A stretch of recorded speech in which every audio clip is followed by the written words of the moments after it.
नमस्कार, आप देख रहे हैं खबरवती और मैं हूं पारुल त्रिपाठी। चुनाव से पहले पेश किए जाने वाले बजट को अंतरिम बजट कहते हैं। आमतौर पर इसमें कुछ खास घोषणाएं होने की उम्मीद नहीं रहती है, लेकिन 2019 में ऐसा नहीं हुआ था। संसद में पेश किए गए बजट में कई लोक लुभावन घोषणाएं शामिल थी। पीएम किसान योजना का ऐलान हुआ था, जिसके तहत किसानों को नियमित सहायता एक राशि का वादा किया गया था। आम आदमी को टैक्स के बोझ से कम करने के लिए टैक्स स्लैब में भी बदलाव किए गए थे। इस बार भी 1 फरवरी को बजट पेश किया जाना है। आम चुनाव होने हैं, इसीलिए ये बजट भी अंतरिम बजट है। ऐसे में यहां हम बता सकते हैं कि क्या सरकार चुनाव से पहले इस बार भी वैसे ही घोषणा करेगी जैसी उसने 2019 में की थी। इस बार के बजट में हो सकते हैं ये 3 बड़े फैसले। ऐसा अंदाजा लगाया जा रहा है कि ये 3 बड़े फैसले इस बार सरकार पेश कर सकती है। किसान सम्मान निधि की रकम हो सकती है दोगुनी। किसान सम्मान निधि के तहत मिलने वाली रकम को 6,000 रुपए से बढ़ाकर 8,000 रुपए किया जा सकता है। अभी इस योजना के तहत छोटे और सीमांत किसानों को 2-2 हजार रुपए की 3 किश्तें एक साल में दी जाती हैं। वहीं बजट में महिला किसानों के लिए ये राशि सालाना 6,000 से बढ़कर 12,000 रुपए हो सकती है। सेक्शन 80C की टैक्स छूट लिमिट 1.5 लाख से बढ़कर हो सकती है 2.5 लाख रुपए। इस बार सरकार इनकम टैक्स के सेक्शन 80C के तहत मिलने वाली टैक्स छूट को बढ़ाकर 2.5 लाख रुपए कर सकती है। यानी आप टैक्स बचाने के लिए 2.5 लाख रुपए तक का निवेश कर सकते हैं, यानी इन्वेस्ट कर सकते हैं।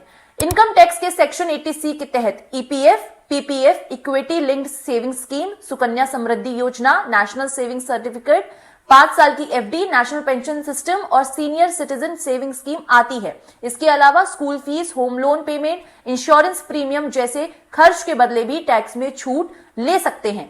हेल्थ इंश्योरेंस प्रीमियम पर 80D के तहत छूट हो सकती है डबल।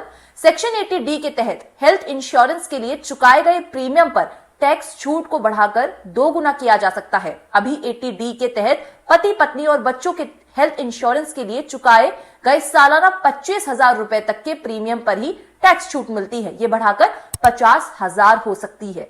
अब बीते 3 अंतरिम बजट में क्या घोषणाएं की गई थी, उन्हें भी जरा जान लेते हैं। 2019 के अंतरिम बजट में बढ़ाई गई थी इनकम टैक्स लिमिट। 5 लाख तक के इनकम वालों को टैक्स देने से छूट दी गई थी। किसानों के लिए भी बड़ी घोषणा हुई थी। बैंक और पोस्ट ऑफिस डिपॉजिट पर टीडीएस के लिए लिमिट को बढ़ाया गया था।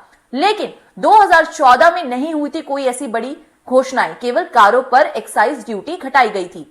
अब 1 फरवरी 2024 को वित्त मंत्री निर्मला सीतारमण अंतरिम बजट को पेश करेंगी, लेकिन वो पहले कह चुकी हैं कि शायद अभी अंतरिम बजट में कोई बड़ी घोषणाएं नहीं होंगी, लेकिन फिर भी जनता को तो बजट से आशा होती ही है ना। तो बजट की तस्वीर तो साफ हो ही जाएगी, लेकिन वोट के लिए जनता को कुछ रिश्वत मिलती है कल, या भैया हाल ही में इन्होंने राम मंदिर, अटल सेतु ब्रिज, चंद्रयान 3, G20 जैसे काम जो हो गए हैं, तो सरकार को इतना कॉन्फिडेंस हो सकता है कि जनता बहुत खुश होगी कि अब इन्हें और क्या देना है। सरकार फिर बनेगी, तब इसके बारे में सोचा जाएगा, तब नया बजट लाया जाएगा।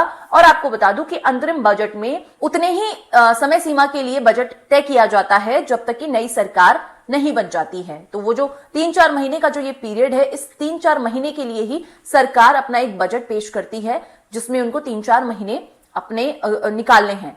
तो अब जो नया बजट इस साल का होगा वो लोकसभा चुनाव के बाद ही होगा। जो पार्टी जीतेगी उसके बाद वो अपने हिसाब से बजट पेश करेगी।